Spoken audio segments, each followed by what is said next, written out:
afternoon, whenever you're listening to this. Welcome to the internet's most sophisticated wrestling podcast, discussing the weekly aspects of it all, right here on The Bald Monkeys Wrestling Podcast.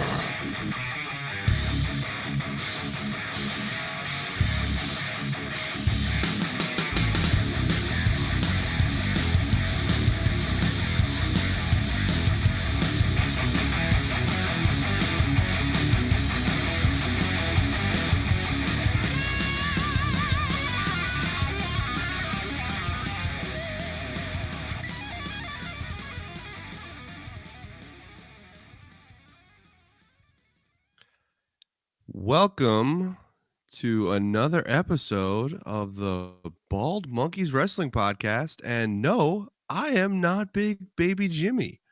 I am Christopher, and it seems this week Jimmy is a little under the weather. So I get to drive the bus, as they say, directly into the ground. We got right Captain, off the cliff. right off the cliff. We got Captain Chuckles with us. We got Steven, the boss, with us. We're gonna get right into it. We got some. That was the best entrance I think we've had since we've been doing this. Oh, see, Steven, that's why we get along. That's why you and Big Baby Jimmy don't get along. It's been a good week. It's been a fun week of wrestling. We actually got to start the week off by being at a Monday Night Raw. And of course, I know that pulls a lot of the social media folks into different corners and different sides of the argument. But I'm going to drop my little bit right now, and then I'll give it to Steven. But I thought Raw was really good. I mean, it was a good show. It had a lot of promos. I even enjoyed, dare I say, the Lana Rusev promo. It went a little bit too long, I think, but in general, I think they did a good job with Raw this week, and I hope it played that well for the crowd at home. But for the live crowd, even though the crowd wasn't great, it was very hot and cold. The crowd, I think the promos and the show itself was good. Steven, what's your two? Yeah, I mean, overall, it was probably the most solid episode of Raw they've had in a while.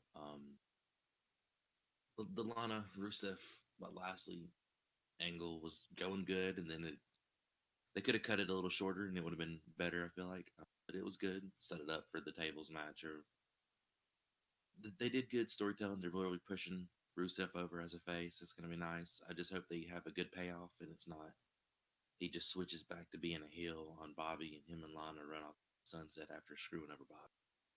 I just hope they finish it in a good way. Yeah, I agree. It seems like it's coming to an end, but it depends on how they end it. Is really going to be how well this program has worked.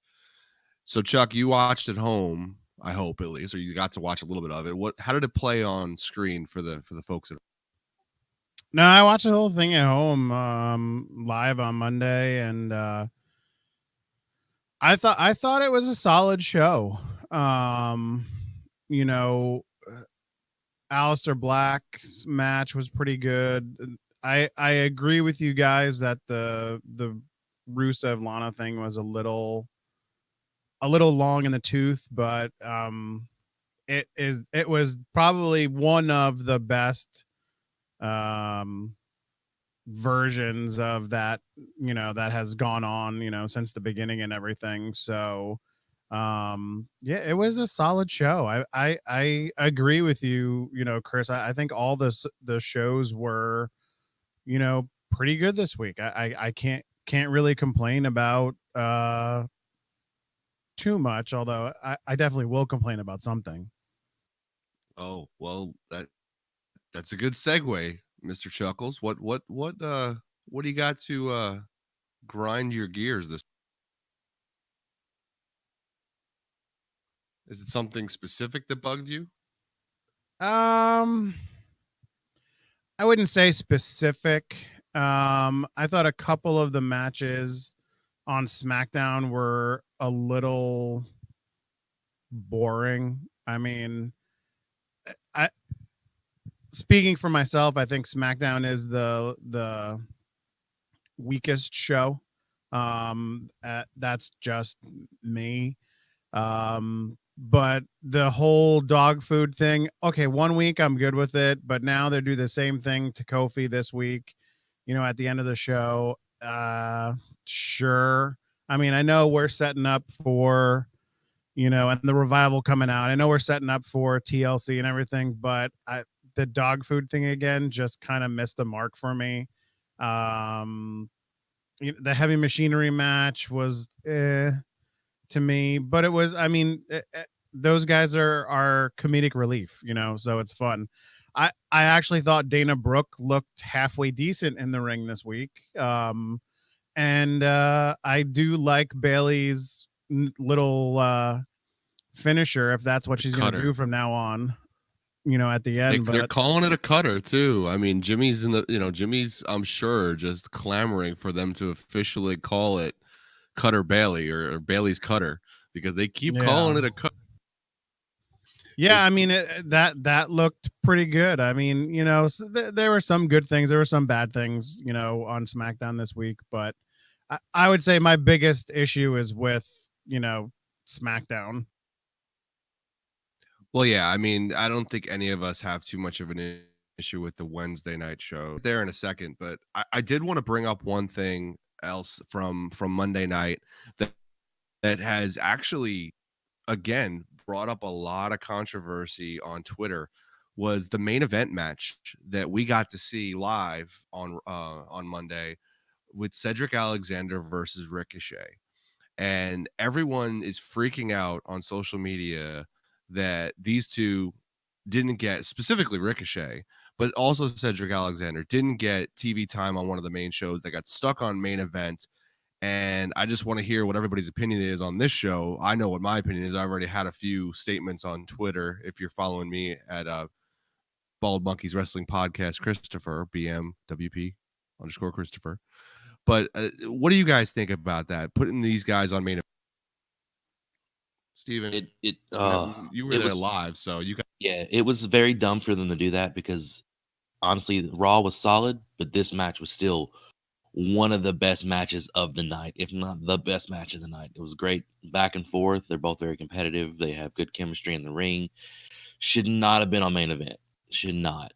I mean, just them alone, not knowing how the match was, looking at the card, you wouldn't think to put them on main event. But knowing how good the match was, a travesty. See, and there's a lot of people taking that angle, and you're welcome to it. But I think the argument that I make against that is we keep seeing guys on AEW Dark like Kenny Omega, and we're amazed about how great it is to see Kenny Omega on Dark at all, just to see him wrestle at all. Yet when we see guys like Ricochet or Cedric Alexander on main event, we argue that it's a travesty that they should be putting on the main show. What's the difference between those two things? Because isn't it? WWE is well established and AEW is still new, trying to get fans in any chance they can. But couldn't we change the dynamic? Couldn't we change the narrative and allow it to be, hey, good wrestlers can wrestle on any show. It doesn't have to be the main show. I mean, isn't that what NXT is all? Yeah, I mean, I firmly believe that, but that's the point that B's made. Wow, there's that Pickens County education I got. That's the point that can be made from multiple places. AEW has one main show where WWE has Raw, they have SmackDown, they have NXT, they have all these other outlets where main event should be more of the unknowns in between the main roster and NXT that get a chance to shine, not the main people coming down there just because they want to get views for it. I mean, there's no point in that. They have enough TV time every week that their main guys like Ricochet and Cedric shouldn't have to be on main event. There's enough places to plug them in. It's just, I don't know. I feel like it was a wasted spot for the two of them in that match. That's going to get less viewership than it should have. Well, I mean, there's a point of it that maybe there's a storyline coming out of it, because we kind of discussed that a little bit, and you've mentioned this in the past with some other guys like Ali and stuff, where they're the underdog, they keep losing, and you beat them down so much that they end up turning. So this could be a situation where we have a storyline come out of it, and Cedric Alexander specifically, where he just keeps getting beaten and beaten and beaten down. And we all know that Cedric isn't the greatest at promos. So he would be a great candidate for, a good valet and become a great heel. And they could use another, heel that necessarily is a great wrestler and has a good valet. Look what it's done for Andrade. Andrade can't talk on the mic. I mean, he's gotten better, but if it wasn't for Zelina, I mean, he wouldn't be as great of a heel as he is. I mean, Buddy Murphy is the difference in that. Buddy Murphy's a great heel because he can cut a promo and he can wrestle. So maybe they just beat Cedric down to the point where he turns on everything. They would just have to do it that way. They would have to pull that trigger, and I just don't know if they will. It's almost like they don't trust him enough to pull that trigger. It's interesting because it feels like they love Cedric, or they did love Cedric for a little while when he was Styles, and now he's kind of disappeared off the main show a little bit. Yeah, like he had some good matches with Styles. He did a lot of good stuff, and then boom, he's gone. So I mean, honestly, same thing with Ricochet. The last couple weeks, he did a lot of good, and then bam, he's wasn't on the main roster this week. Like, what's the deal? Well, it feels like they have too many people. Like, I know they're going through this situation of we got 3 shows, they're all main shows, and these are the real rosters. Everybody's on their own roster. It just feels like they have a lot of people, and it might not be a bad thing if some guys get released here, which normally happens. This is kind of the time of year where releases come right after the holidays in January. We saw a couple with Luke Harper, Sin Cara, and the Ascension. And would it benefit not only WWE but these guys to be out by themselves?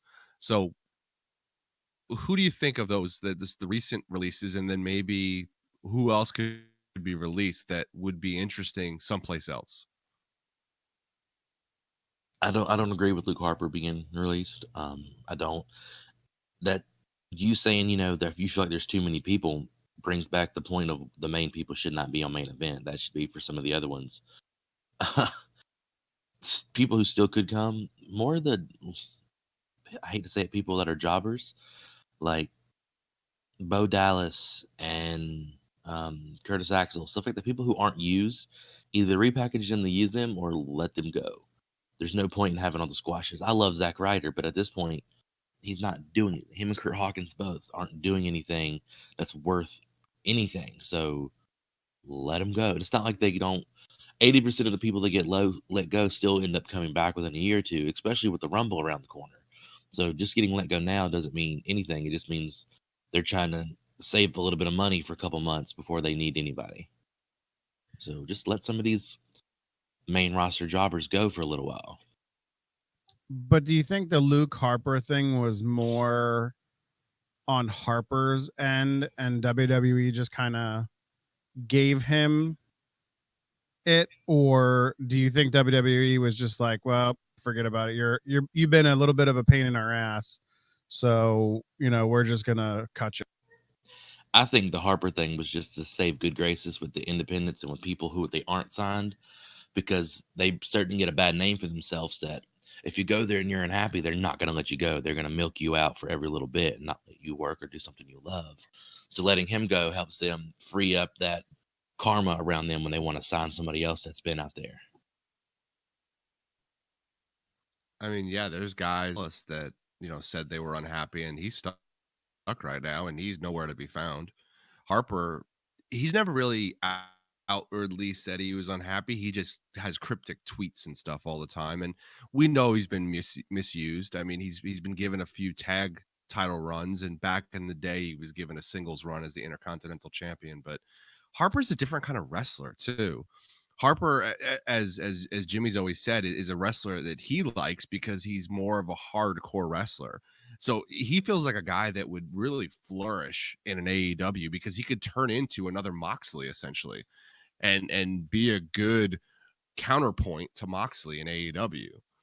But it's just interesting that WWE is now starting to release a couple of bigger name guys. So I don't know. Now there is, in the 90-day no compete clause, it's holding people off. But if anybody was paying attention last night, there's a lot of things that happened last night, and we'll get to all of them. But Sin Cara made a surprise appearance last night at AAA. So this 90-day no compete, is it actually out there, or did they waive it for some of the guys? Because we have a wrestler who just got released who's already showing up in another promotion. Is there an agreement there? Do they not care? So is it specific to who they're dealing with? It's interesting because there's going to be a lot of there's going to be releases. There's always releases at the beginning of the year. It's just going to be interesting to see what happens if it's a normal 90-day compete or if guys just start popping up other places. I But did think he it's going to be wrestle? different. And that's the thing is, he Yes. didn't. He ran in and was wrestling and fighting guys. Yeah, as Okay. I as think Sin it's different Cara. per person. I think it's depending on the situation. And was that the original Sin Cara, or did they just actually release the character, not the person? Because if the person's been gone for a long time, which they've done, they've had a different person under the mask on and off for years. So if the person was gone and they finally released the character, whoever was playing the character's contract That's is up, true. but the character himself is not. So the original Sin Cara could use the Sin Cara persona again now. My understanding was it's what was his name, Munico, or I Yeah. forgot the guy who's been playing him. Yeah, I believe that's what they're saying. It was him last night at AAA. And I've only saw a few clips of it, but it's just interesting, and it almost made me wonder too. Like, obviously, AAA's got an agreement with AEW too, because Yeah. their title shows up a lot on AEW. So an interesting spot. And it might end up just honestly being, they didn't see any value in Sin Cara, so they didn't think there was any reason in saving him for 90 days. Because in the last 10 years he's been with WWE, he's done nothing. Where Luke Harper, they know he was a big draw on the indies. He's had, flashes in the pan in WWE. They just quit using him. Every time he would come out, he would get a good pop. He always had good following on social media and stuff. He wasn't a bad guy toward the company. He was nice about things. They just see more value. Maybe it's just they didn't value Sin Cara at all, which I don't doubt because they don't seem to be really high on Latino wrestlers unless it's Eddie or Ray. Nobody else really gets any pull power whenever they leave anyway. So What about Umberto, man? They're giving Umberto some pull. Dimples McGee. right now they are. If he does one stupid thing, they could release him and never look back. I mean, what was that? What was his name? The guy that was there. He married Paige. Oh my God, what was his name? He was the world champion for a while, the Mexican guy. That's a terrible way to describe him. Well, I mean, he's the Mexican guy. That sounds horrible, but I mean that's what he is. I'm not being racist. That's See, his. everybody has brain fart. Oh God, what was his name? I'm just sitting here laughing at you struggling while I know it's Alberto Del Rio. Del Rio. There you go. Yeah. Suck it. Because I wanted to see what other kind of ridiculous ways to describe him. Popping up another. I mean, other than calling him a previous luchador, there wasn't nothing else I can say other than he was a Mexican guy who married Paige and was a world champion. And just tapped out in a MMA match recently. Yeah. So Which he's getting back into. Who knows? Yeah. interesting. So the team that we haven't mentioned in these releases that I've only mentioned in the beginning is the Ascension, and these guys are my wild card, man. I just feel like the Ascension, if they can repackage them or even do a similar package with their characters and bring them out in another promotion, they would be great, man. Like, they are good wrestlers. They were funny on the mic. I mean, think about all the Fashion Files skits they did. Like, they did good promos. They wrestle well. I feel like they're the wild card that nobody's really talking about, that they might be able to do. I think Harper's obviously the only one that everyone's like, wow, he's got crazy potential as a hardcore wrestler independently out there. But I feel like the Ascension could be good, if not better than that.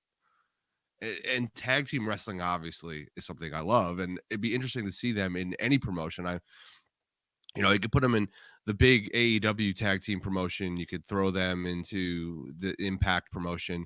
I mean, I even got to start talking about NWA now after what they pulled. But it's just interesting, that nobody talks about some of these other wrestlers. And to your point, Steven, it's like maybe a guy like a Bo Dallas could go out there and make a really big name for himself someplace else if he would just was given the chance to Right. Whenever Bo was in NXT, he was the NXT champion. When they brought him to the main roster, he was undefeated for like 2 or 3 months, beating off some pretty decent names. And then all of a sudden, they wanted Brock to look strong, so they let Brock F5 him a few times and suplex him around, and then nothing. He just fizzled into nothingness. I think they missed the ship being able to put him with Bray and do a family angle multiple times. And now either they need to so let him many go times. or let him disappear and be repackaged. They could have the Fiend slowly be taking people out from different rosters, and then a couple weeks later they show up all decked out like Dark and Dead, like he's creating like a horde of zombies being his red light kind of thing. Like, there's so much they could do with some of these people, or just let them go. It'd be great. And we've been clamoring for them to build the family again and include Bo in it, but it just every time something else happens, it doesn't feel like it's gonna happen. It feels like and maybe that's a good thing because maybe they need to push it away as the main idea for a while, and then eventually surprise us, which I love. I always want to be surprised, but it just doesn't feel like that's the direction they're going with the family. And it's to that point, it's something that's working really well because I think that was creepy as hell on Friday night. SmackDown, that promo with the Miz and the Finally, a video good and one on oh, SmackDown, in my opinion. so good, Chuckles. Like how good. Like I literally got chills from it. Like and I was that was creepy. It was really good and creepy. It was. I mean, to have to have Miz doing an interview, and then like all of a sudden you hear uh Maurice in the Maurice back yell. yell, and then it's like, okay, and then you take a look and it's like, oh, okay, oh, there's like one creepy looking doll in there. Oh, it flashes, oh, here's all the creepy looking dolls. And it's just like, what is going on? And it's in your home. It's in your home. It's not even backstage. It's not just in. And then cutting right to the funhouse after that, was like, it was the best funhouse that they've had on Fox, since they brought him over to SmackDown. Yeah, I feel like the fun houses have been a Lackluster. little bit tapered Cheesy. down a little bit. Like, well, they just haven't been as like intense as they used to be on Raw or just during the week when before they went over to Friday night. Yeah. But that was creepy. It was good. They even, I mean, the fact that they let the girl like act like she's a pretty good little actress because she pointed straight at that doll and she was freaked out by it. So it worked out perfectly. But what I'm really clamoring for now is, man, is that not Liv? Does It that has to doll be. not look like Liv Morgan? It has to be. And Have could her it? come out But like it's she's but it's doing the her wrong makeover. show, Steve. Like it's the wrong show, Steven. Like it's SmackDown. She's on Raw. That's what I'm saying. Like, have her come out with her big makeover, and then the lights flicker, and then she gets pulled away, and that could be the start of it all. Or let her be like I him with love the it. Mr. Roger persona on one show and the Walking Dead on another one. There's so much they It'd could be do so if they good would for do her. it. And we It and would be. they need her right now too. It'd be great to get her back in the mix of the women's. But even getting her into the little family, but that doll looks. I mean, they could just be trolling us, right? They could have just made a doll that looks a little bit like her, and just to troll us a little bit because that's what they do. But it'll be great if they actually work it out. That I I'm waiting for Liv to come back, man, I because think it's like everybody is Ruby at this Riot needs to point. come back, Liv needs to come back. They need to give Sarah Logan some more time. There's a They lot need of to put women's her with wrestling the that Viking Raiders. well, that's a no-brainer, right? Like Yeah. and to Jimmy's point, like he loves factions, so go ahead, build factions. Put Liv with Bray, put Logan with the Viking, Raiders. Like find little spots for people and mix them in. I mean, And that's a way to you know, have all these people that you wouldn't have to have them in matches every week, but they could show up. That's one thing AEW's doing with Jericho's Circle and with the Elite and everything is they don't have to have a match every week. They could walk down the ringside. You're keeping them relevant without putting them in the ring all the time, and they could do that instead of having 6-man tags every week, 3 or 4 times a night, like they were doing there for a while. yeah, that's the typical WWE thing where we got, main events are always, 6-man tags or whatever, or restart a match because a guy came out and Yeah, ran in and they turn into a tag match. So AEW. So AEW started off real hot this week and really good, another really good promo from Jericho. I don't know if I'll ever say a bad promo from Jericho. I'd have to go back and find one, but I don't know that I know that there's a bad promo out there from Jericho. But good promo with Jericho and Moxley. Obviously, him trying to get Moxley to join the Inner Circle. That's not going to happen. If anything, if he does it, he's just doing it to backstab him later on down the line. But this is just building towards, I think, Moxley taking the title off of Jericho early 2020. But then it gets into a really interesting tag match that I have to say, Cody and QT against the Butcher and the Blade, also, I guess, was a pretty decent tag match and an interesting storyline for them to start now.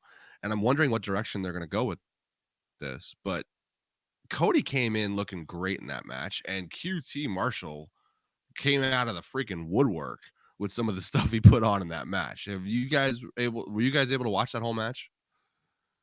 Like, Yeah, I I've watched seen. that whole thing. Yeah, see, I've only seen bits and pieces, but from what I understand, it was really good. I haven't got a chance to get back around. I was out of town most of the week, and I've caught highlights here and there of AEW and NXT, which I'm very upset I missed both of them as a whole.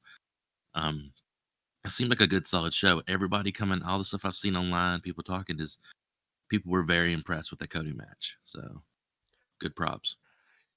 and there's the thing, like it reminded me of a Ring of Honor or an independent match because it had a lot of crowd interaction spots in it. And Cody got the hot tag, and QT did some stuff that, like, you didn't expect, and almost got the win. But it's interesting because they put over the Butcher and the Blade without taking away too much from Cody, because that's what they're trying to do right now is build Cody towards not having any friends. And I thought that was the direction they were going to go to introduce, the villain Marty into this, but it seems like they actually inserted Darby Allin into this, and now we get a Darby Allin and Cody match coming up this week against the Butcher and the Blade. And it's interesting because I wonder what direction they're going to go. Could they actually beat this tag team that they just introduced and try to make look strong this coming Wednesday? Which I haven't seen enough from that tag team yet to be like, oh wow, they're another great tag team in AEW. They seemed, the one big guy, the Butcher, he's cool because isn't he a band member? I think he's a guitar. Yep. What band? I think it's Every Time I Die. I almost said as I lay dying or something. Yeah, Every Time I Die. So let's pull the curtain back. Jimmy's in the background right now, just feeding us words. So if we say everything, like if we sound on point this podcast, half of that's because Jimmy's feeding us every once in a while. He's also typing things in there trying to make us break and laugh while we're trying to do a podcast. So we'll make sure to make fat jokes while we go through this as well. I was about to say we got to fire back at him because him feeding us stuff makes it feel like he thinks we can't do this without him. He has no faith in us to carry on without. It's true. Well, he could actually be his own tag team. He could be the Sock and Crock connection. The Sock and Crock connect. Oh, that's right. He wears Crocs with socks. I had to think about that for a second. We got to get a picture. If anybody wants to hear a really funny joke about Crocs, offline, I'll give you the joke Crocs. I can't do it on the podcast, but hit me up on Twitter I'll talk to you about it in a private message. Really funny joke about Crocs that Jimmy exemplifies. Mm. So what But what else? What else on that NXT? What else match, on AEW? AEW. Well, I mean, going back to the Cody match with the Butcher and the Blade, it was a good match. I mean, I thought it was funny how it started off. I was like, okay, QT is in the ring and he's going to start off the match, and then he almost looked like half like crap in his pants, and he just tagged Cody and Cody's like, yeah, let's go, buddy, let's go. Here we go. We're going. And like he actually did a really good job in this match. I mean, he hit at least one or two insecurities that looked really good. He took a couple of bumps that looked really good. He looked good in the match. Um, Going on to what's gonna go on next week with what you said, Chris, I don't think you have Cody and Darby Allin win that match. I think you do the same thing if you're trying to build if you're trying to build these guys up, the Butcher and the Blade, to be a dominant force in AEW tag team wrestling, you don't, squash them 2-3 appearances in. You kind of do this. You do the same thing that you did this past week on Wednesday. Have it be a entertaining match, one that goes, you're on this side of the fence, you're on that side of the fence, it's going back and forth, and then in the end you have the bunny be the one that causes interference, and you have the Butcher and the Blade come out on top at the end, but have it be a good match. You just the and WWE learn something from them. You don't put the Butcher and the Blade in squash matches against nobodies. No, you actually have them wrestle good wrestlers. So that's a good thing that AEW has done with these guys. But I don't see Cody, no matter who he tags with, for at least the next month or two, if they keep this kind of storyline going on, coming out on top above the Butcher and the Blade here. Well, give credit to Raw because they threw everything at where we only had one jobber in Tracer X, local guy here in the Greenville area, wrestling big baby brother. Um, what's his name? Now I'm having a brain fart over an easy name. Rowan. Thank you, Jimmy. So Rowan fighting Tracer X, and that was the only squash match really that had a true jobber in there, where every other match on Raw, we actually had guys that were on the roster, giving guys a little bit of time. So, I mean, I think everybody did a little bit better. It was a good week of wrestling all around. Like, I just really enjoyed wrestling this week. And we haven't even touched on NXT yet. Like, there was still more in AEW. And I want to touch on the last match. And That MJF promo was pretty damn good. He's ridiculous. He went after Cody's lisp. That was just amazing. Suffering succotash, Cody. And that makes you wonder, are some of these bigger guys that weren't maybe not have been the strongest with their promos, or just needed to tune them in a little better? You think Jericho has been helping them learn and helping people with their promos in AEW? Because you almost have to with his talent. And people like MJF could just be over the edge with their promos now, with a little bit of help and insight from Jericho on the right ways to hit points. I mean, if I was anybody in AEW, I mean, I would take a pointer or two from Chris Jericho about talking on the mic. I mean, how could you not? At least listen to him. There was also a rumor that came out that he had talked to kind of everybody in the tag team division in AEW about the whole non-tagging in kind of thing during a lot of the tag matches, which has definitely been something that I've noticed, because I'm always like, wait, he wasn't the man, and he wasn't the legal man in the ring. What's going on here? So I guess I think Jericho is also giving some tutoring to some of these guys as well. Well, why not? To your point, like, you have that guy in a locker room with you. Yeah, I'm gonna go talk to him. Yeah, yeah. Tell me what I can do better. He's one of the guys that arguably could be on the Mount Rushmore of wrestling. So yeah, let's let him coach me a little bit. I'm cool with that. Yeah, look at his So career. Like every company that's been anything in wrestling, Jericho has been a part of it at some point. He's done WCW. He did WWF, WWE. He's done New Japan. He's done a bunch of lucha places back in the early 90s before he got signed to WCW. Like he's gone and been everywhere other than Impact Wrestling, basically. And he's a person that you could just being around him, you have to learn something from. And I think putting the group around him lets them learn, but everybody in the back has been learning from him, I feel like the promo a couple weeks ago with MJF and Jericho, you could tell they were just feeding off of each other.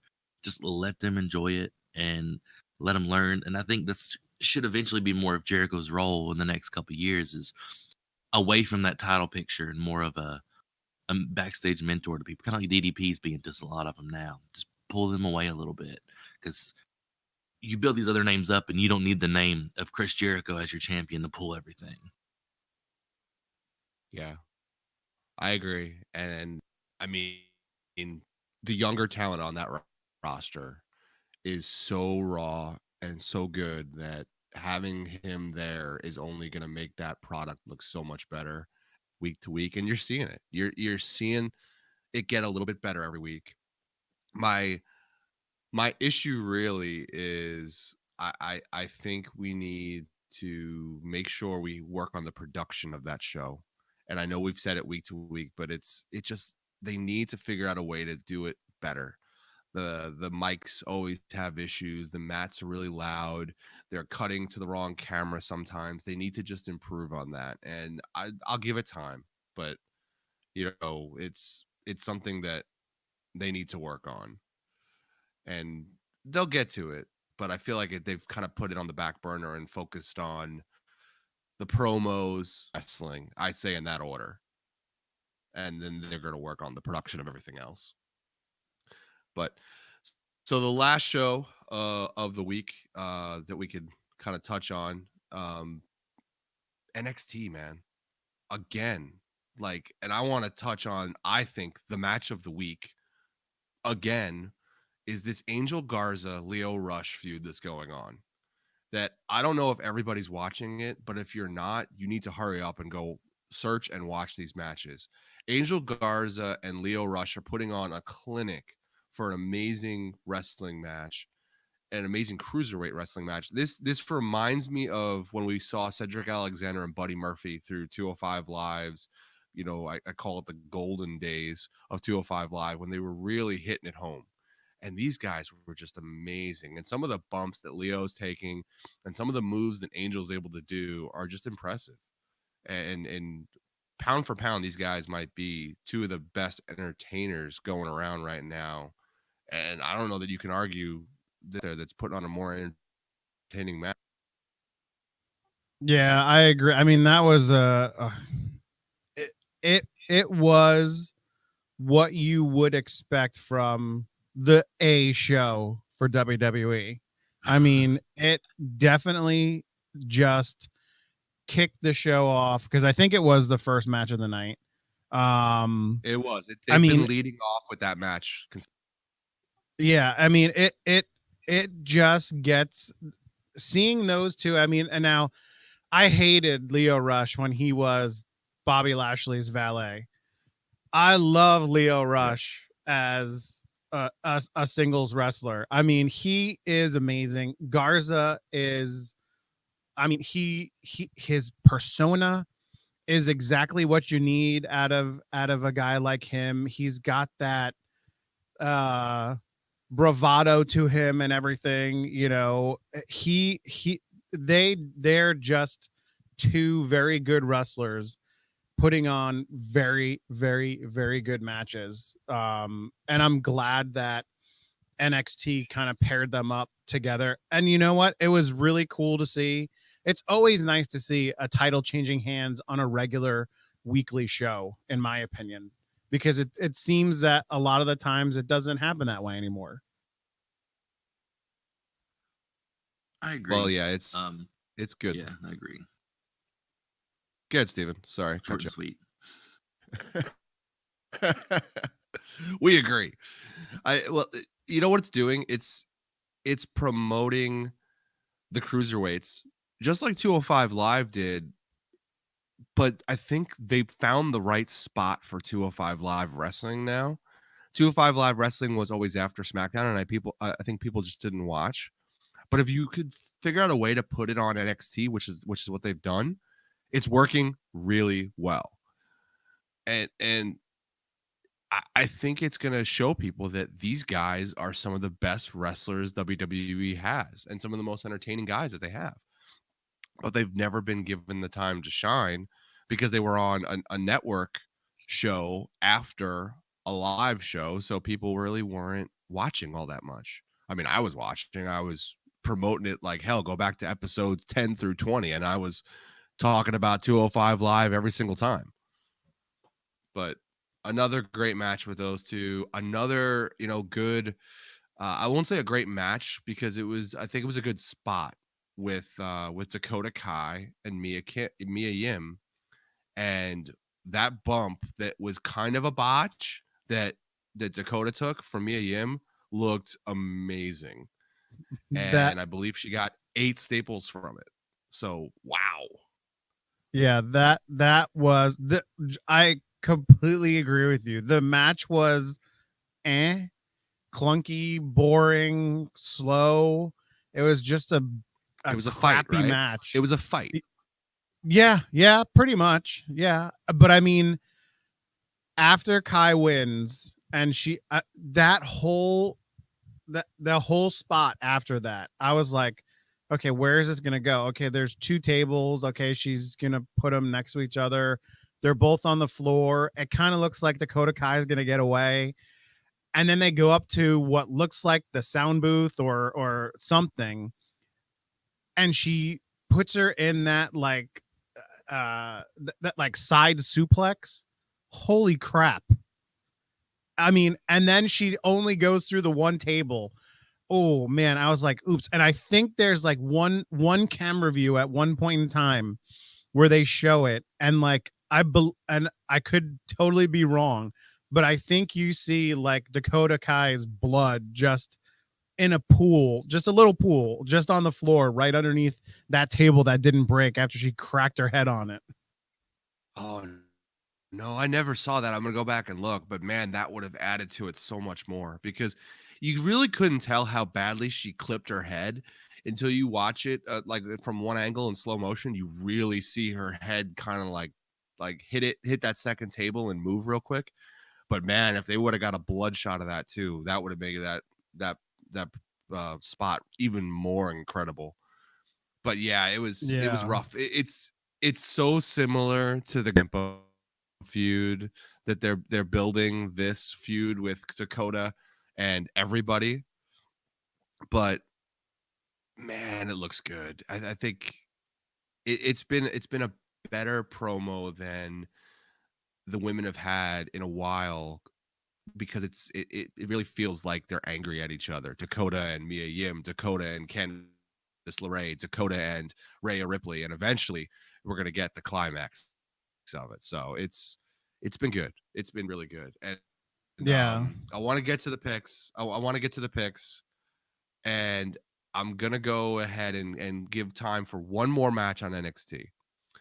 And I want everybody's opinion of how the match was and how the match ended, and if you agree with the ending or not. And it's the main event. It's the Ciampa, Lee, and Balor match. So what are your thoughts on this match ending NXT and how it? Oh man. I need y'all to give me a little back and forth for it because I haven't got to watch the whole show yet. So that's one of the ones I was looking forward to. All right, I'll let Chuck go, and then I'll definitely give my opinion, Steven. Then you could listen to. Man, it was a good match. There were a number of like mouth dropping spots in it. When Keith Lee had both guys on top of him. I mean, I don't. off the top of my head. I can't remember what everybody was doing, but I mean, it was crazy. He is a beast of a wrestler. And as much as I wanted him to win the match, I probably think it's better for the long run not to have him win that match. Um, Having said that, do I agree with Finn Balor winning the match and getting the shot at the title? Me, no. I would have rather have liked to see Ciampa win it and have him have a chance to go for Goldie. Um, but I mean, I think sometimes when you get into these situations, it goes back to a name, and Balor is a name, and Cole versus Balor can be a very good match. I just don't see it being better than what Cole and Ciampa would have been in my name.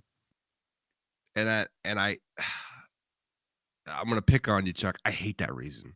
I I I know. hate the I reason know. of giving a guy a win for his because I want them to give a guy a win because of the story, because of what they're building. I feel like I'm incarnating with Jimmy right now. But you got to build the story around it. It has to make sense.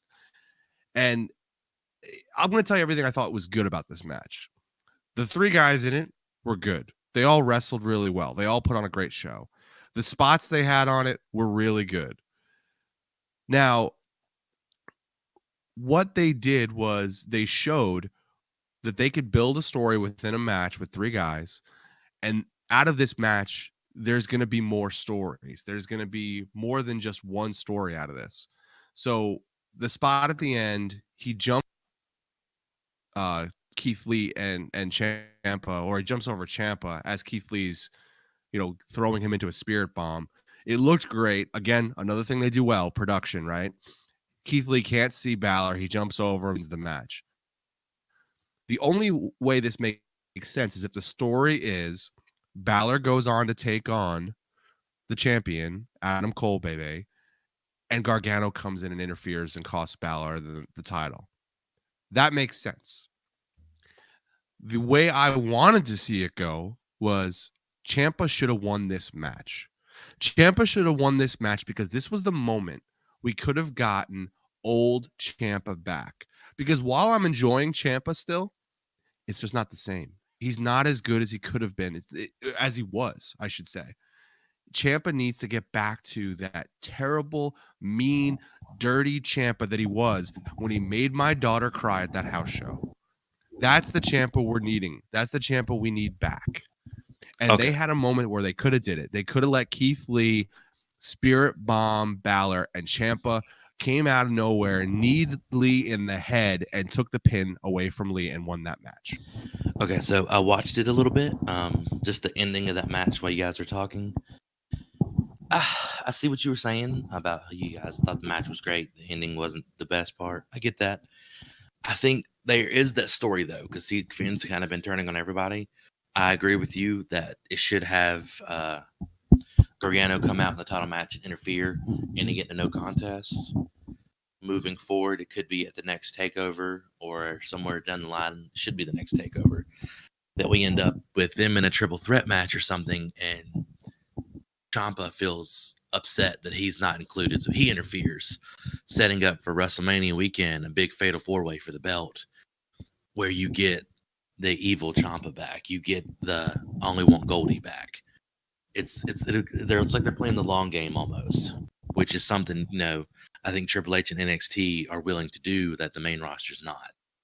I think this is one of those. Let's just be patient and see what happens, because I think that's the Ciampa we're getting back. I think Finn and Adam Cole are going to have a great match. There's a little bit of a story there for that already, but the long game story is Ciampa turning at WrestleMania and getting the belt back. And I think we all trust NXT, right? Like we'll still criticize the story a little bit, and we'll still say what we think would have been better or what we would have popped more for. But ultimately, I think of all the shows, we trust NXT more than any of them. We trust the story and to your point, the long game more than Yeah. any of them. Oh yeah, you got it. And that's one thing I love the most about NXT is they do have that long game payoff that a lot of the other ones don't. So Well, just look at Gargano right now. We haven't even seen him in weeks, but we're still talking about him. We still know that he'll come back and be a big name and that's and why have great. it makes sense for the massive pop of him coming back to interfere in that match.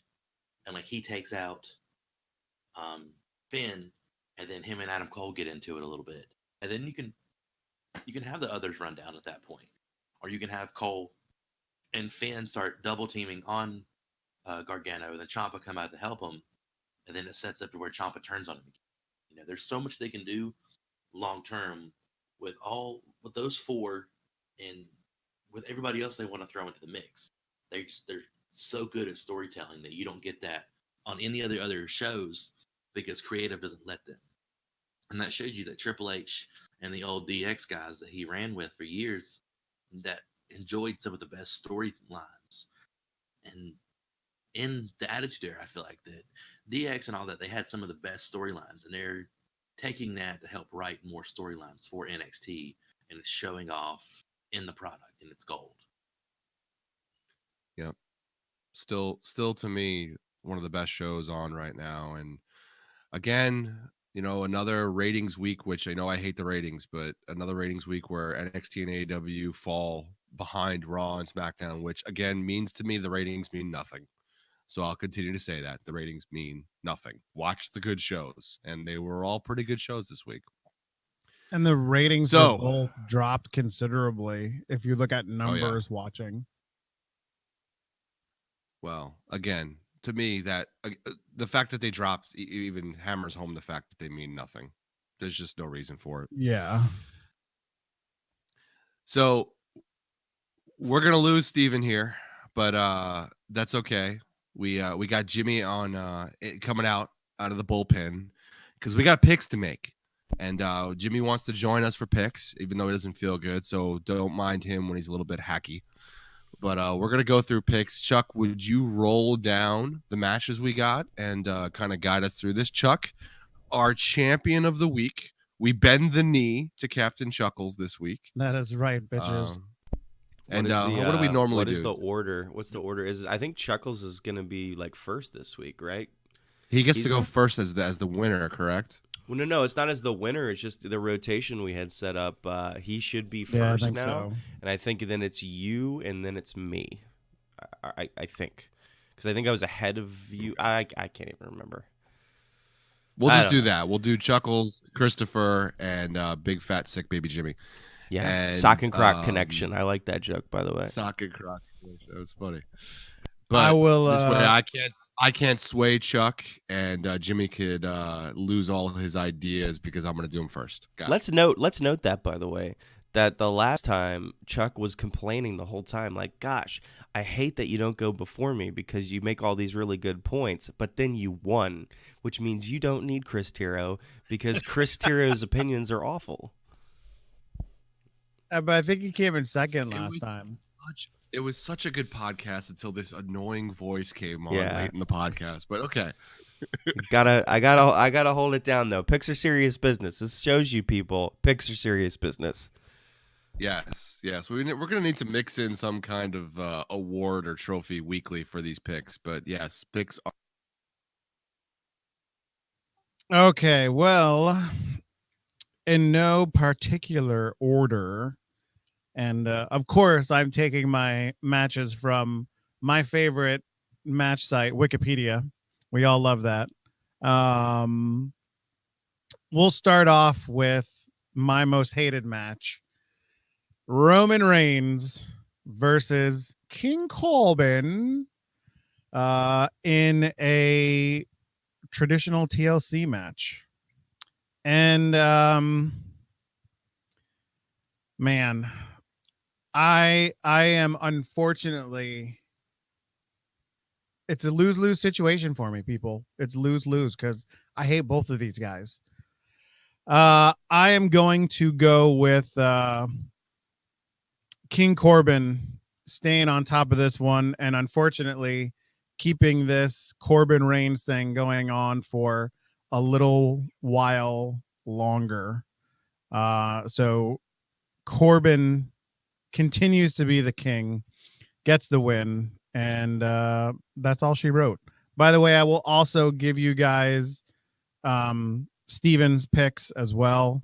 Steven also went with King Corbin. Christopher. Interesting. Interesting. So I have to decide if I want to pick with my heart or pick with my ability to win this thing. And those are two different picks entirely. So I love King Corbin. I will bend the knee because he is the best heel in WWE right now. And that includes everybody, NXT, SmackDown, Raw. He is the best heel right now in WWE. And I want to pick him really bad in this match, but I'm not. Because even though everything is written that it's no disqualification, all the interference could come, everybody can help Corbin, Reigns is on a bit of a hot streak. He's taken that one moment of being punished or embarrassed with the dog food. But you go back to Survivor Series, he was the lone stood alone in the ring and won the match for SmackDown. I feel like Reigns is going on a hot streak right now, and I feel like it's going to build towards WrestleMania gently, which we think we know what's going to happen, but we'll get to that on a later podcast. So I think it makes sense for Reigns to win this match. So I'm going to pick Roman Reigns. You know what Roman Reigns makes me think about?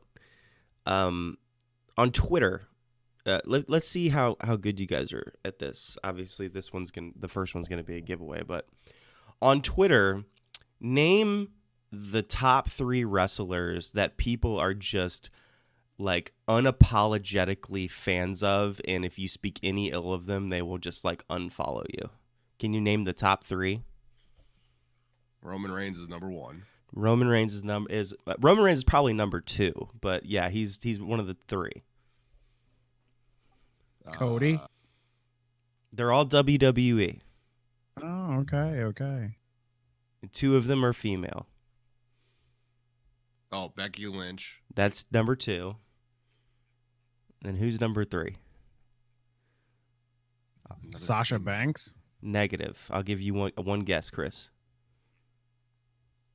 Charlotte. No, Mandy Rose. What? There are a lot of people. There are so many Mandy Rose fan accounts out there. It's crazy. It's crazy. It's insanity. All right. That being said, I think that this is just way too easy to say that it's just a typical Roman Reigns is going to win the match. I will be pleasantly surprised if King Corbin wins the match, but the pick is Roman Reigns. So as not to not offend the followers that love Roman Reigns. Let's go, Roman. Let's go.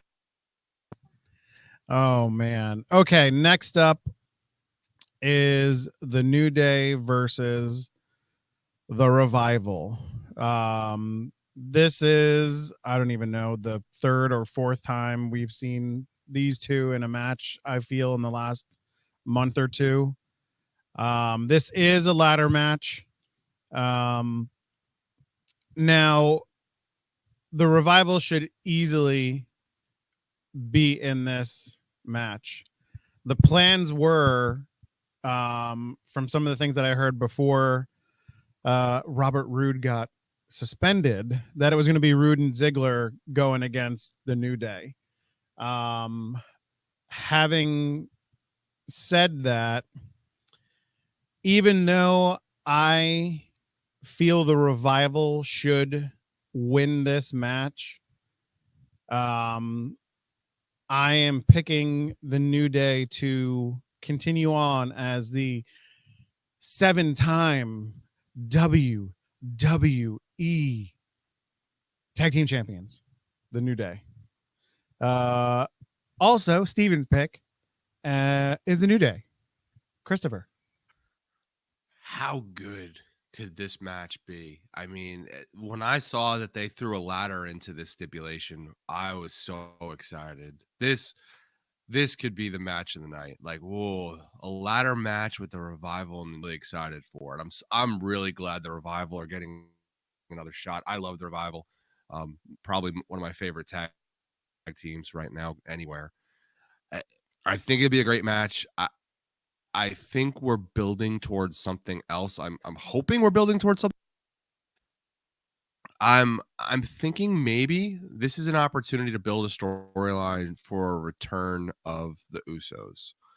And I don't know necessarily it's going to happen at TLC tonight, but maybe the New Day win again.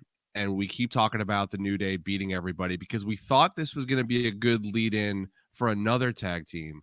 But maybe what we're forgetting is the amazing matches that we had with the Usos and the New Day. Now, I know it makes no sense because the Usos are supposed to be on Raw.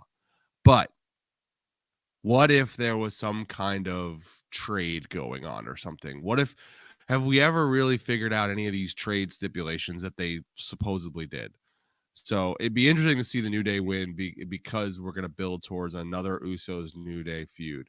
That being said, whether that storyline happens or not, I would still pick the New Day in this match, unfortunately. I love the Revival. I want the Revival to win. That'd be my heart pick, but I'm not picking with my heart this week. I'm picking the New Day. So me and you are on the same wavelength here, although we got to it. Well, I don't know. I guess we got to it the same way.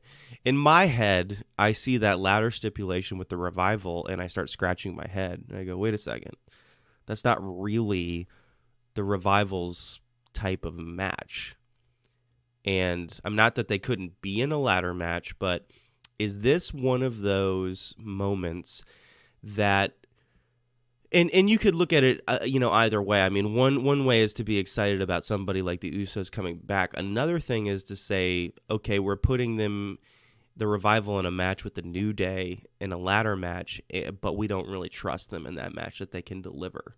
So we need to add something to the pot, and that is the Usos. I'm 100% with you on that, and I do believe that might happen, and that is the easiest way to get them over to SmackDown is just to because they're co-branded pay-per-views, they're just going to insert themselves into a match, and they will be put over on SmackDown if they, in fact, win.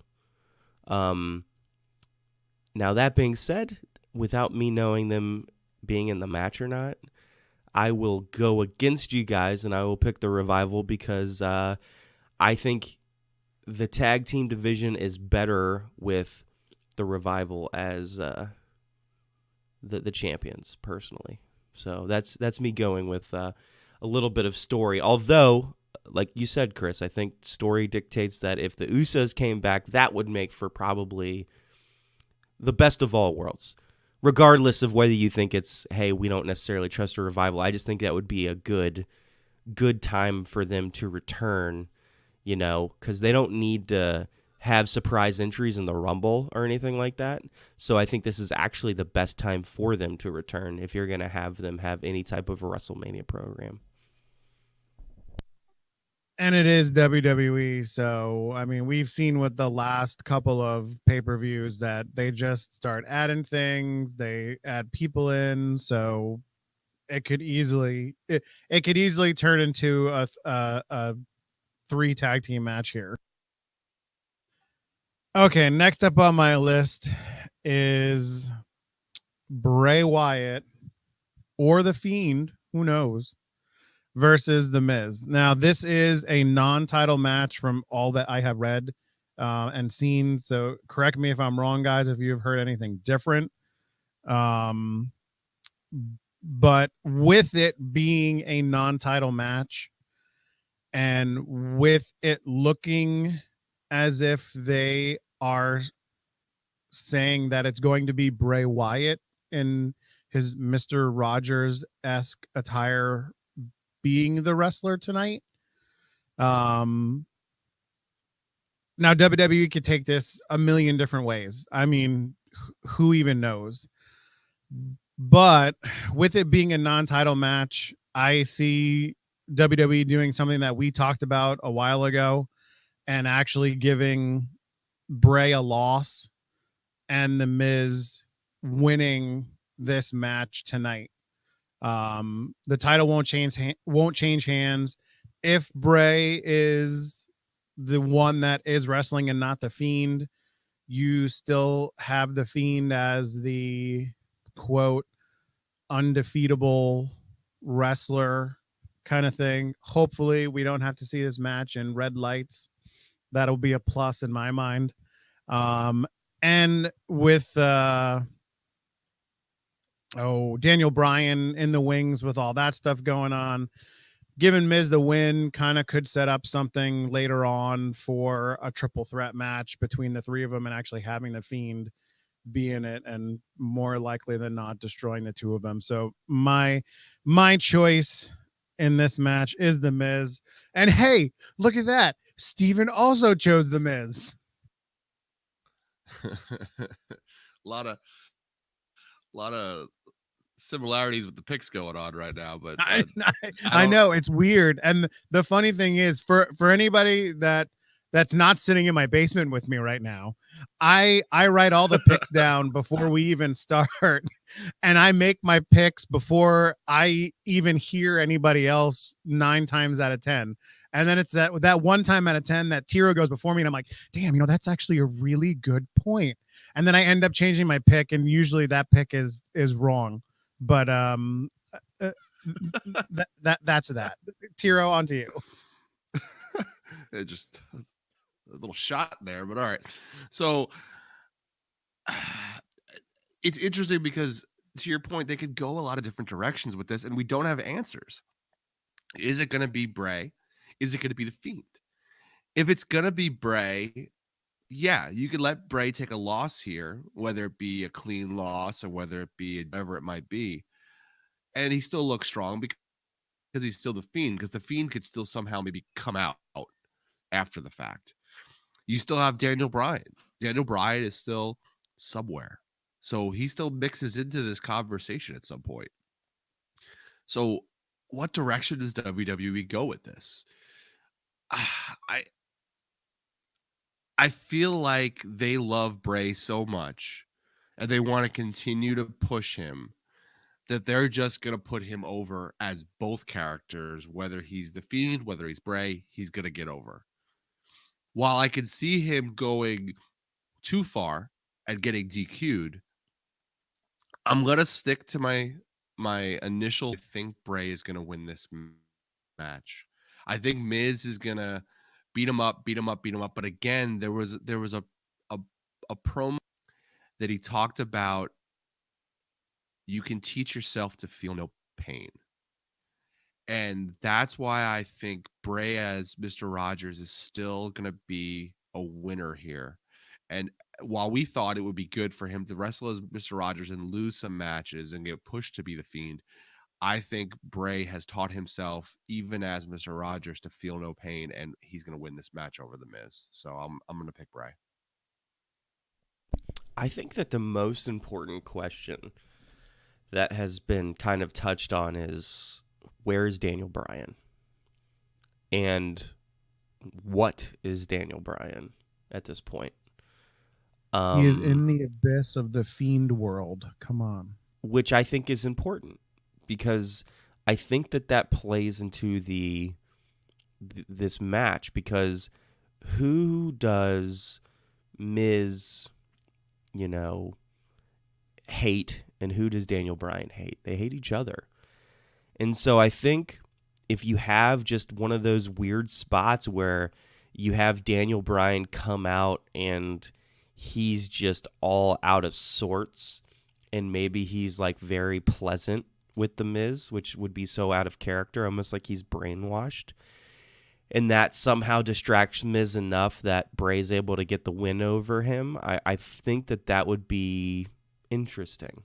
It would be an interesting twist to the storyline. So I'm going to go Bray clean. I'm not going to say that that's going to happen, but I hope that happens. So I'll just say that Bray's going to win, though. Split in half. The boys are split 2-2. And who that match could even end in a no contest. Well, again, like we don't know enough about it.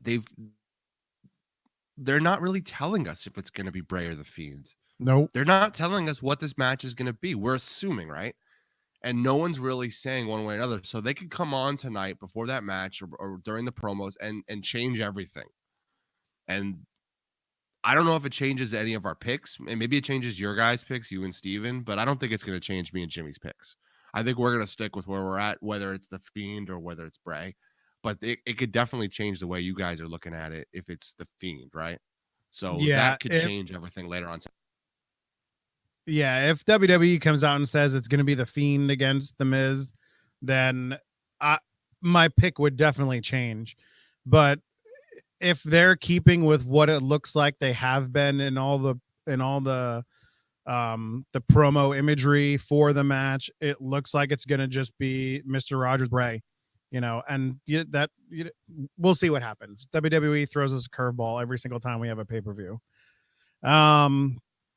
Next up on my list is Aleister Black versus Buddy Murphy, and what I think could be a rival for possibly best match of the night, in my opinion. Uh, both are great wrestlers, I think. I love the Aleister Black character. I love Buddy Murphy, as like, yeah, what you want somebody to knock on your door? I'll knock on your door, bro. Come on, let's go. Um, having said that, I don't believe that Buddy Murphy comes out on top in this match, albeit it will be a very good match. Both of them going through probably multiple 2 count pins throughout, but I think Aleister Black kind of continues his role here of waiting to be challenged by somebody, and he hasn't found the right challenger yet. And I think Aleister Black takes this match. And hey, wow, look at this! Guess what? Steven chose Aleister Black as well. Christopher. Yeah, I'm not going to change that trend. I think it's Aleister Black. I agree. I think it's going to be a good match. I think it's going to be one of the better matches of the night. I think Black needs this win more than Buddy Murphy. We need to get back into his character a little bit about just beating people up with his black mass and his other moves. I think Buddy Murphy will put on a great match with him, but I don't know if I'm invested enough in the storyline to think more than just Black being able to win this match. I don't see a long-term storyline yet. I think they've mishandled Buddy Murphy a little bit, unfortunately, because he's a great wrestler. But I think it's Black's match to win, so I'm going to pick Aleister. It's weird to me. So you take 2 wrestlers on the roster that are, and believe me, there's quite a few on the Raw roster that deserve a push. And you take 2 of the wrestlers that deserve the biggest push and you put them in a match against each other. And it's tricky. That's a tricky match to pick. It really comes down to me seeing them build Buddy Murphy more heelish lately. Like he's pretty much a heel on that Raw is kind of how he came across. And so I think that he's going to win because of that. Like they're going to have him go a little bit more heel. It's okay for Aleister Black to lose because it's going to enable that story to have a little bit of legs, and you're then going to have a pissed off Aleister Black come in and destroy him in due time. So I'm going to go with Buddy Murphy. Okay. Next up, we have the women's tag team champion match, the Kabuki Warriors versus Becky Lynch and Charlotte Flair. We've seen the past 2 weeks the Kabuki Warriors going up against them individually. Both matches aired on the side of the Kabuki Warriors, if my memory serves me right. Um, I am going with the Kabuki Warriors in this one. I don't see Becky Lynch and Charlotte Flair winning this match. Their pairing together seems to be a little odd, since they really don't like each other in ring too much. I feel as if one or the other is going to somehow screw the match up for the other one, not having them win the titles tonight, which will kind of, I hope, bring them to a feud together against each other, which could culminate at hope maybe WrestleMania. Who knows if it'll be Lynch and Flair at WrestleMania, where Flair actually takes the belt away from Becky Lynch. I am not privy to any of that information from WWE, but I don't see the two of them taking this match. It'll be a good match, a lot of good spots, but I think the Kabuki Warriors take this one. And in case you guys didn't know, Steven also chose the Kabuki Warriors. I think you're all over it though, bud. Yeah. One of either me and Steven are either going down in flames tonight, or for whatever reason we just picked all the right ones. I don't know which is going to be yet. Well, I think you picked the right ones in this one, at least. I love the Kabuki Warriors. They're great heels. Kairi Sane and Asuka are just awesome. They're giving the tag titles some traction, which I've always asked for with the women's tag titles. They need traction. They need to give it time. Let them showcase it, and I think they're actually doing a good job showcasing it. Even with really not having a lot of competitive tag matches, they're having some singles matches. They're getting the tag titles out there. They're building up the Kabuki Warriors, and I think they're doing a good job. And Sane is doing a great job turning heel. We knew Asuka was a good heel, but man, Kairi Sane is a great heel. Just a cackling, whiny, amazing little heel. Like, she's done a great job, and I think this leads us to maybe another Lynch Flair feud. Why not? I mean, they've put on good matches before. I think this, like, quietly could be a really good match, because think of the other TLC matches we've had that included Flair, Lynch, and I believe Asuka was in the other one. It was an amazing match. Like, or I think it was actually Flair and Lynch by themselves in Yeah, maybe a sorry. TLC. This is a TLC match. I neglected to say that Yeah. at the Which I think could make it one of the better matches of the night. This is the potential of a decent pay-per-view if they could put it together right. And then they put some good spots in there. And I think everyone's coming to play a little bit more now lately. So I think this is Kabuki Warriors. I think they retain. I think we get something after the fact, maybe a Lynch Flair boil over. So I think we need to keep the belts on Kabuki. If we throw the whole Becky 2-belt thing in again, I think I'm gonna puke. So let's keep it on the Kabuki War. It's interesting that you said that last little bit that you said there, because WWE is just so good for myself at having a match that just pisses me off. And as I look through this card, there's not very much potential of pissing me off. Like, I look at Reigns Corbin, I don't really care. New Day Revival, I don't really care. Bray Miz, I don't really care. Aleister Black, Buddy Murphy, I don't really care. Kabuki Warriors, Lynch Flair, I care. I care that the Kabuki Warriors win this, and that is why I'm not going to pick them. Because this is where WWE is going to just make me mad. So I'm going with the, hey, let me be wrong, and I'll be happy that I'm wrong. But where I agree that you can do something like having a, this match not work out so well, and then that leads to a Lynch Flair feud, you can also do that afterwards as well. Like, they could literally pick up the belts and then drop the belts. And because they have shown me that they've got very little respect for the women's tag championship belts, I'm going to go with that. I'm going to say that Tea Time is going to win this match for like the great big pop that it's going to provide. And then at the end of the day, it's all for naught because they're just going to end up dropping those titles a little bit down the line. So Lynch and Flair are going to win. God save my soul. Valid points. Valid points. Now to everybody's most hated sitcom, Rusev versus Bobby Lashley in a tables match. I don't speak for anyone else on this podcast, but this storyline is one of my most hated, I think, of recent memory.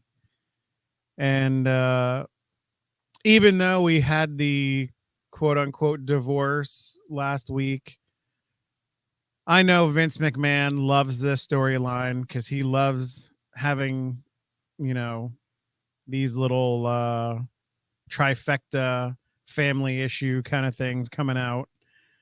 I don't see this unfortunately ending tonight.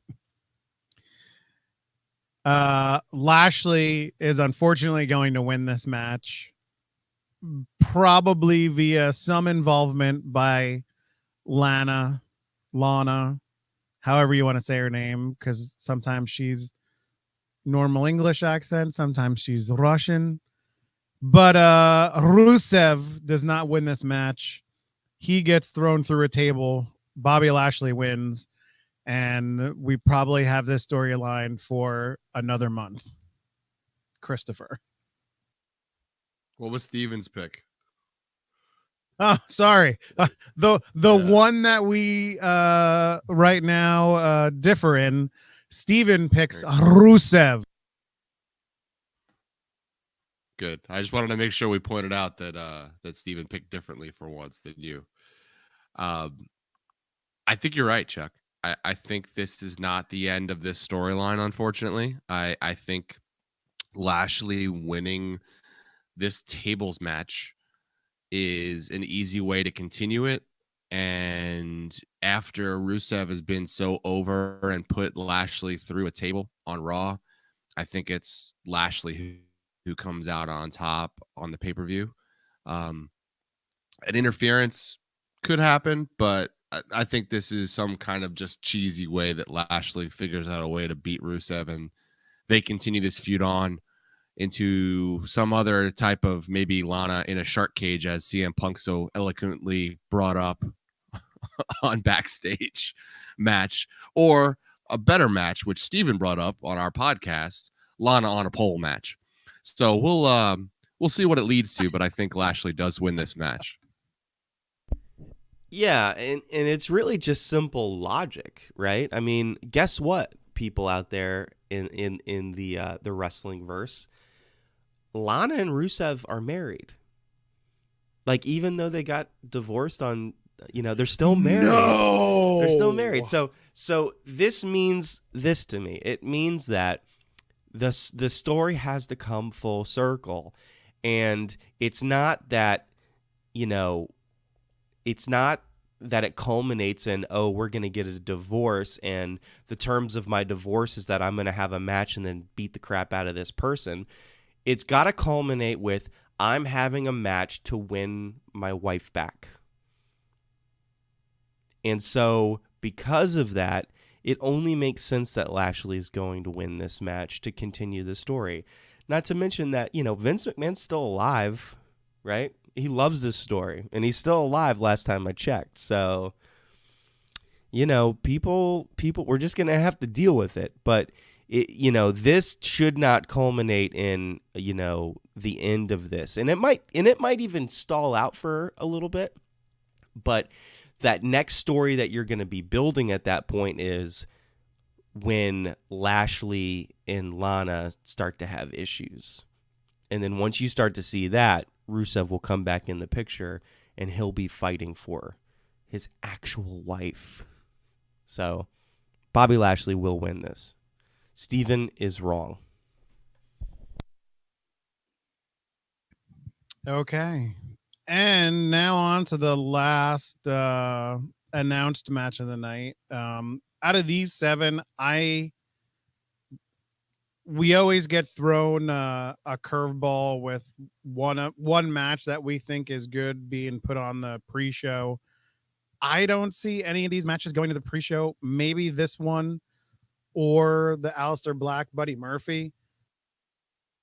But I think we'll probably get at least one more match announced in the next, I don't know how many ever hours it is, 8 hours till the pay-per-view.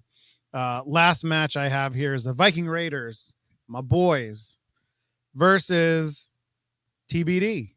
And that's not a new tag team. That's to be determined. Of course, I'm going to pick the Viking Raiders no matter who they are going to match up against. Could it be the OC? We've seen them, up against them the last couple of times. Could it even be AOP? I think if AOP comes out and they're the challengers for the titles, man, it would be tough, but I don't think WWE gives AOP the titles right away off the bat with what they have been doing in their storyline with Seth Rollins. I could see this going into Seth Rollins getting involved, bringing in Kevin Owens to get involved, and then the whole thing just blowing up in the ring with all 6 guys, leading to like a 6-man match at some time. But no matter who the Viking Raiders are going to go against this week, Viking Raiders get the win and retain the titles. Christopher. Steven. Damn it. Steven chose the Viking Raiders. So we only differ with one pick here, me and Steven. So yeah, you guys are either going down in flames or going to glory together. Oh, I'm bringing this crown and this throne that I sit in right now. Man, it is going to go down in flames tonight, I feel. Bend the knee, man. Bend the knee. I think if it's the obvious pick here, which we saw on Monday, the OC basically just waiting to see whoever wins that match on Monday, and they're going to fight them. If it's Viking Raiders OC, it's Viking Raiders all day. There's only one situation here where I think the Viking Raiders actually pull an L, and that's if the Usos are back. I don't know that we're going to get that, even though we want that, even though we were clamoring for it on Monday night. We thought it made all the sense in the world to insert them into an open challenge on Monday night. But it didn't go that way. I don't think the Usos are back yet. I think they're waiting for another moment. And it might be a situation where they think they can pull another WrestleMania moment like they did with the Hardys with the Usos and insert them into a match and everyone's going to flip out. It's not going to be that big of a pop. It's just not. But it could be a good pop. So I think in this situation, the most obvious, again, not picking with my heart, but picking with my head and trying to win. The most obvious thing is the Viking Raiders are taking on the OC in this match, and the Viking Raiders are going to win. So I picked them. Yeah, I think that the obvious ones feel like the OC, and the Street Profits, or maybe both of them. It's like those are kind of the two storylines I see the Viking Raiders winning, and then AOP and the Usos are the ones that I see losing.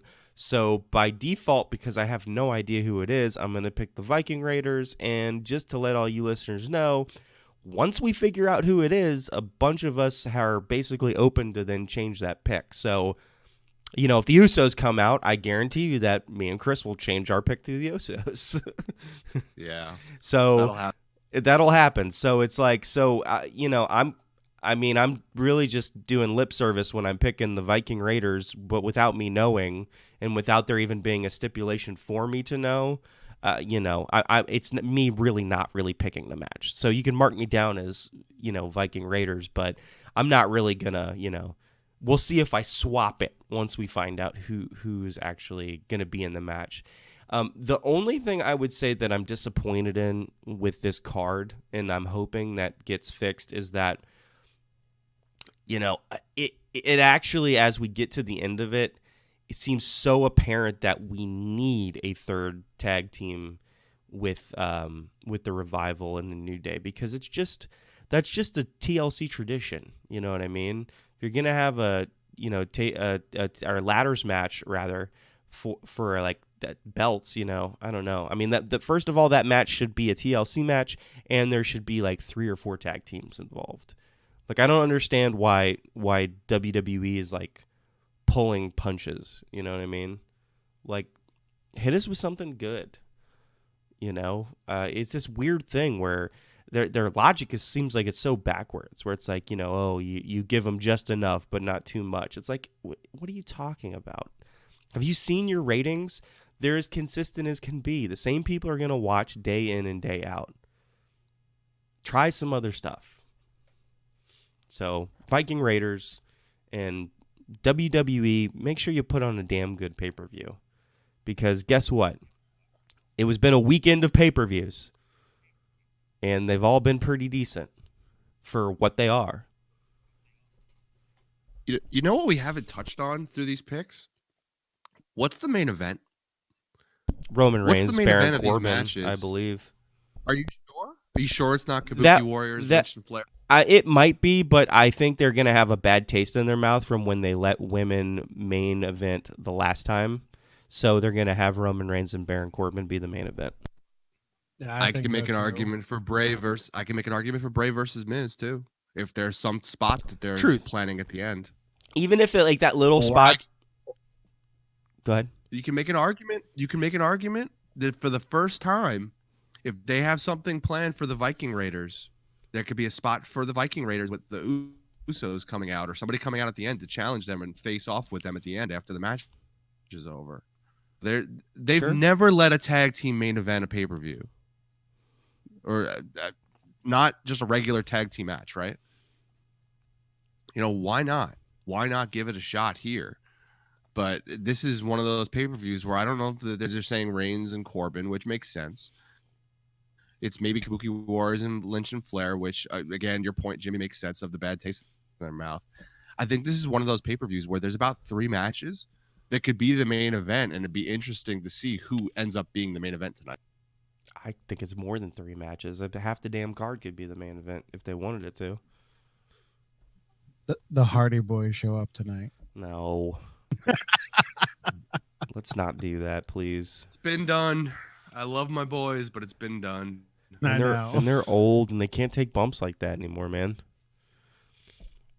I mean, it just is what it is. It's like they shouldn't take bumps like that anymore. Truth, and that was 5 years ago.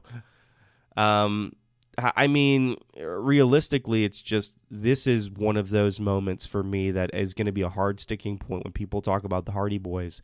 No, let it go, everybody. Let it go. I know it's exciting. I know it's exciting when they come out. But then, do you really watch them when they're in the ring? They don't look that great. So just let it go. It's nostalgia, man. It's always nostalgia. I know, and they do that way too much in WWE. But, hey. All right, well, thank you for letting me make picks. I appreciate it, guys.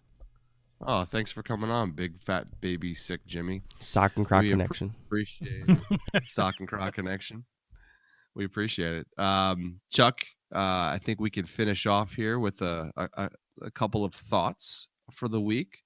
I did want to touch on it. We didn't touch on it on the roundtable there, but on NWA probably came up with the biggest surprise maybe of the year last night. And it's a little bit off the radar, but Marty showed up last night on NWA Into the Fire, and I don't think anybody saw that really coming, even though it might have been more obvious than people would have thought, because obviously there's a little bit of history there in Ring of Honor with those two. But what do you think of NWA pulling one out of their hat and up last night, and where does this take us with Marty? Could this be a one-off?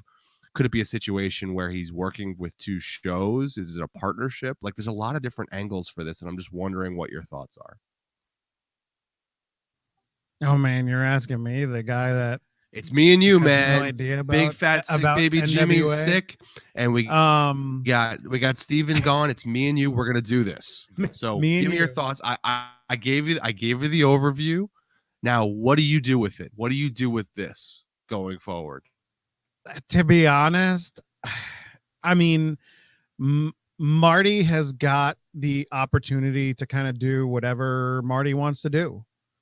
So now we know that AEW lets their talent perform in other arenas, other promotions. Um, I I see it as a one-off pop, to be honest. I mean, or it might turn into a thing where he shows up every once in a while. But I don't think he is going to land in NWA. I don't think he's going to stay there long term, or whatever. It's going to be an intermittent thing. I feel he. I mean, and correct me if I'm wrong. He's probably one of the most wanted kind of unsigned guys. Would you say that, Chris? Yeah. Yeah, he's probably the So hottest free agent right now outside of guys that are still working with promotions like a Will Ospreay. Like, he's definitely one of the hottest guys out there right now to pick up. yeah, so he's got the pick of the litter. And if you're Marty, I think you play it. You kind of see what's out there. I mean, do a little bit of this, do a little bit of that. Guest on NWA. Don't make it a commitment. We know that. I mean, we don't know, but I don't think it would benefit him going to WWE at all. So that leaves him with staying, in the independent stuff, doing NWA, going to AEW. I mean, I think we've said it before. Most of his other friends aren't in AEW, correct? Most of his friends are in AEW. So His friends are in AEW. so it seems as a logical end to where he will go when he chooses. But you know what? If I'm him, hey, if NWA is going to give me some chunk of change to show up once in a while here, sure. And I don't really have to sign with anybody, and I can go over here and do this, and I can go to Ring of Honor, I can go to New Japan, I can do all these things. Hey man, keep your options open, but like AEW lets you keep your options open anyway. So I don't think the NWA thing is going to be long term, but that's just me. Well, kudos to NWA for even getting this spot pulled out and doing it, because it was a good surprise spot. Again, even though it was a little bit more predictable when you think about it, because they had a feud in Ring of Honor. It makes sense to have him come in and pull this just face to face spot. And maybe it is a short term kind of few months contract that he signed, or maybe it's nothing. Maybe it's just an appearance fee. I am probably a standalone person in thinking where Marty. I think Marty, of all places, and you're going to call me crazy, should go to NXT UK. I What? think he could go. Yeah, he could go, and be in NXT UK and run that joint. He could be the Adam Cole of NXT UK. He could bring that thing up so much and push that program or that promotion up to the point where it is going to run NXT. Now, where does it make sense for him to go? There's two places it makes sense for him to go. And it's not NXT UK. It's AEW and it's NXT. AEW makes sense because all of his friends are in AEW. AEW makes sense because all of his friends can let him go wrestle elsewhere. They will let him wrestle there and they'll let him wrestle anywhere else he wants because he has that freedom. NXT. NXT makes sense because he also has ties to NXT because of guys who were in the club before him, and his girlfriend is there. Deonna Purrazzo is his girlfriend, and she's in NXT. Maybe they want to spend some time together. So there's a very good possibility that that alone could be a reason why he goes to NXT. And could you not? I mean, do you blame him? We've seen that happen on the other No. shows. We've seen that happen where, we got Cien Almas and we got Charlotte on the same show. We got Becky and Seth on the same show. We got Aleister Black and we got Zelina Selena Vega. on the same show. Thank you. On the same show. So WWE is good about putting couples together when they want to be. But you could also make the argument that Adam Cole and Britt Baker are on two different promotions entirely and doing well and keeping up. But I think that's because they're on NXT and AEW. I think that's a good match. I don't think it'd be a good match if you were on the major shows, the SmackDowns or the Raws. So a Yeah, lot of things, a lot of no. facts right there. A lot of facts right there. I think I might be by myself, but I think Marty on NXT UK would be something different. It's similar to what he just did on NWA. It's out of the box thinking. He could have some crazy feuds over there. He could build that promotion up and it'd be interesting. Where does he most likely go? I think he most likely does what he's doing right now. He stays independently and he goes to AEW eventually. And he ends up being the guy that Cody needs to stand next to him because Cody keeps saying he doesn't have any more friends in AEW. And all of the elite guys are starting to break up a little bit. Well, what better to do than bring in Marty later on to be the guy to stand side by side with Cody and then eventually break up and have a great feud. So a lot of different ways it could go. But I think that's what's great about him being a free agent right now. It's interesting. We're all wondering what's going to happen. Yeah, and Jimmy brings up a point in the little chat here, of he thinks he's going with AEW / NWA, keeping with that because he can do both, and brings up the point of if he goes to NXT UK or any version of WWE, he has absolutely no freedom whatsoever. So Whoa. He's got some freedom. He's got freedom to go to NXT UK, NXT, Raw, SmackDown, Evolve. He's got freedom to do all that. That's his freedom. yeah, but I mean, do you think Luke Harper had freedom in WWE? Luke Harper didn't know how to deal with the lack of push that he was getting. So Luke Harper dealt with it the best way he knew how, which was to silently protest. I don't disagree that yes, Marty could stand on his own and doesn't need WWE. He's got his own ideas, he got his own program. So he could do it.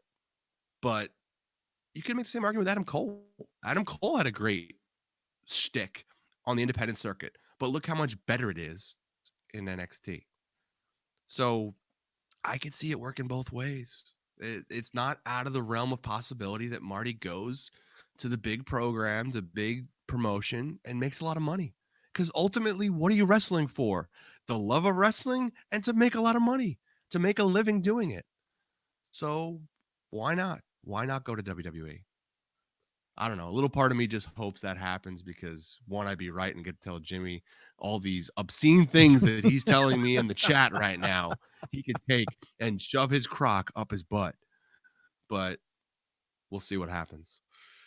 So we've rambled on for a while. I've got to drive this bus directly off that cliff, and I think we've done a good job. It went down in flames. I mean, it was glorious. I think it was. I thank you, Chuck, for helping me out this week.